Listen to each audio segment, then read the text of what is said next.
Hey there everyone, welcome back to Rocky Watches Movies. Today we're hitting the crime-ridden streets with a look at the 1982 TV classic, T.J. Hooker. This series, starring the legendary William Shatner, became a staple of 80s television, blending high-speed chases, action, and a dash of tough guy charm. But there's so much more to this show than what meets the eye. So let's jump in the black and white, sound the sirens, and chase through 18 things you never knew about T.J. Hooker. The show was originally conceived as a revival of another, The Rookies. Producers Aaron Spelling and Leonard Goldberg initially aimed to revive that show, but ultimately decided against it, leading to the creation of T.J. Hooker. They were exploring revivals long before they became the massive trend that they are today. The show was initially intended to be called The Protectors, which was also the title of its pilot episode. Creator Rick Husky had originally envisioned it as an ensemble piece.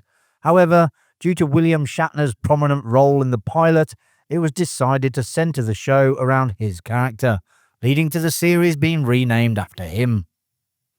In the first episode, Shatner says, T.J. Hooker is the name.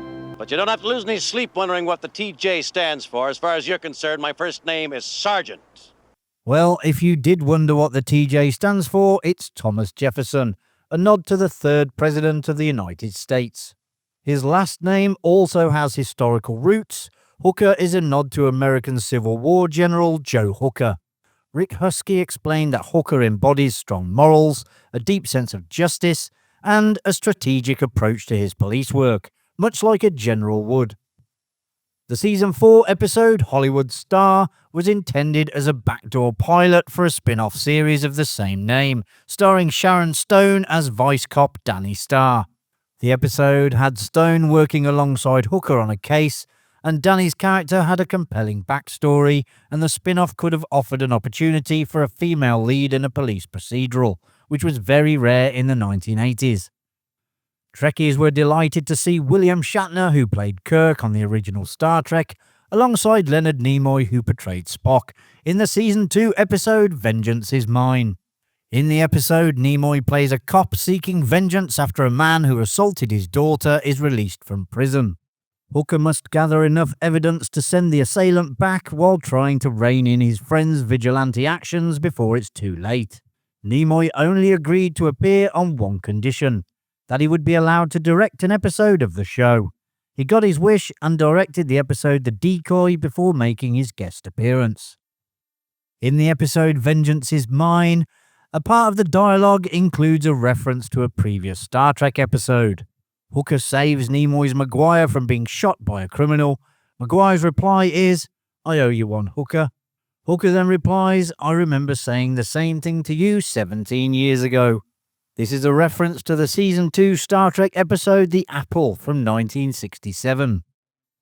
Similar to the early Spelling and Husky-created series SWAT from 1975, which featured the fictional WCPD Police Department, T.J. Hooker does not use the LAPD as the police force for which Hooker and his colleagues work.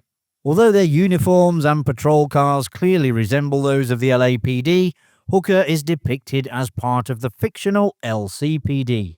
It's worth noting that while there is a Los Angeles County Sheriff's Department, their uniforms are very different. If you're enjoying the video, a subscribe to the channel would be like rolling code 3 to your next favourite video.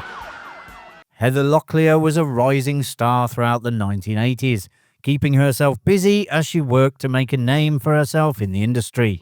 While she starred on T.J. Hooker, she was also playing Sammy Jo Dean Carrington on the primetime soap Dynasty.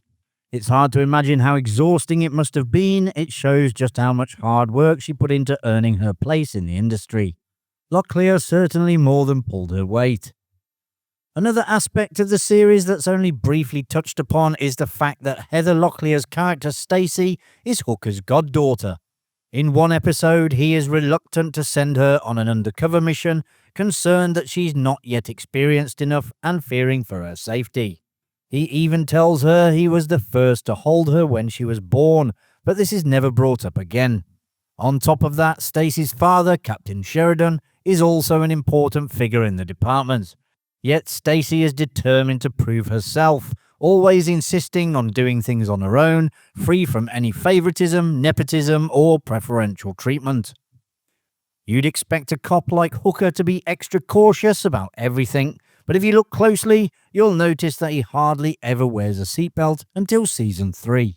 It's an ironic detail, especially given the law enforcement context, as we were all accustomed to commercials urging us to wear seatbelts at all times. Hooker isn't exactly setting the best example. At least by the end, he figured it out and started wearing one eventually. In his autobiography, Up Till Now, the autobiography, William Shatner reveals that James Darren, who played Jim Corrigan, suffered from ornithophobia, the fear of birds. He dreaded filming scenes on rooftops due to the chance of encountering a feathered creature. Shatner wrote, "Jimmy Darren, I remember, was afraid of birds. As soon as he saw a pigeon, he'd start to cower." In the season 2 episode King of the Hill, actor James Darren portrays Dan Danko, a former hill racing rival of Hooker. In this episode, Danko is involved in illegal street racing and becomes a suspect in a string of robberies. Darren later returns near the end of the same season, but this time playing cast regular Officer Jim Corrigan, friend of Hooker, and at first, the unwilling partner of Stacy Sheridan. Originally an ABC show, T.J. Hooker was cancelled by the network in 1985. However, CBS stepped in and saved the series, producing one final season before it wrapped up in 1986. While the show had enough popularity to warrant a last-ditch effort, the departure of Romano at the end of season 4, combined with a decline in storylines, made it clear that it wasn't enough to sustain the series for much longer. Losing a key character led to a shift in dynamics, and a replacement for Romano was never found. The new dynamic of Hooker becoming something of a third wheel to Stacy and Jim simply didn't resonate with the audience, especially when the third wheel was meant to be the show's lead. Bob Grogan, one of the detectives involved in the Hillside Strangler case in Los Angeles, was brought on as a technical advisor for the show. However, he was dismissed after voicing his objections to the rewrites of his suggestions. Following the success of Eddie Murphy's buddy cop films 48 Hours and Beverly Hills Cop, producer ABC decided they wanted to capitalize on the trend and relocated T.J. Hooker from Southern California to Chicago for the last episode of its 4th season. This change in location also brought a shift in the cast, with Heather Locklear, James Darren, and Adrian Zmed no longer appearing, and an Axel Foley-type character being introduced to liven things up. This could have sent the show on a whole new trajectory, but when the show moved to CBS, it swiftly returned to California, with the original cast back in place. The exterior shots of Hooker and Romano's patrol car rarely align with the background used for the interior scenes. For example, while the exterior may depict them driving through a business district, the interior shots often show them passing through a residential area and vice versa. According to a 1993 Los Angeles Times article, retired LAPD officer Tom Hooker was working as a security guard when T.J. Hooker first aired. He enjoyed telling friends that the TV character was based on him, despite creator Rick Husky denying the claim. In 1961, as a rookie, Tom Hooker earned a Medal of Valor for bravery rushing into a blazing inferno to rescue residents. Tragically, Tom Hooker's own fate seemed to mirror a storyline from a TV script. He was killed in a fire set by his third wife, who allegedly committed arson in order to collect insurance money. William Shatner is the only actor to appear in every episode of the series. Heather Locklear, who joined the cast in the 2nd season, appeared in the 2nd highest number of episodes. She's credited for 85 but only featured in 84 out of the 90 episodes.